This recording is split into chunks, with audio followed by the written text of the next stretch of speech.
যে ইশাক হোসেনকে যে জায়গা আদালত উচ্চ আদালত মেয়র হিসেবে ঘোষণা দিয়েছেন এবং পাশাপাশি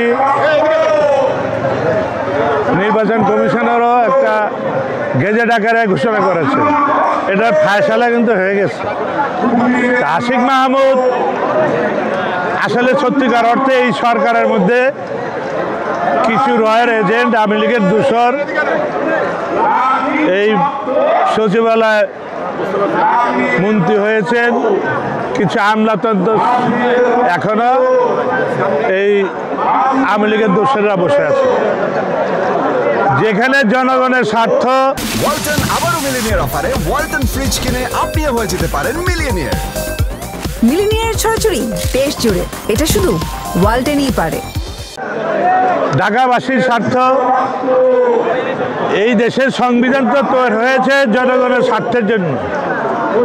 আজকে এদেশের মানুষের দাবি আদায়ের জন্য, এদেশের মানুষের অধিকার, ভোটার অধিকার দাবি আন্দোলনের জন্য আমরা 16 বছর আন্দোলন করে স্বৈরাচারী শেখ হাসিনাকে বিতাড়িত করেছি।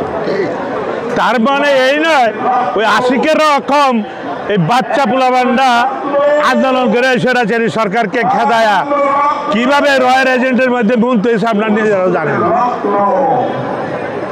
এখন সে প্রতিহিংসা করে, আমি তো মনে করি সে রয়ের এজেন্ট, আমি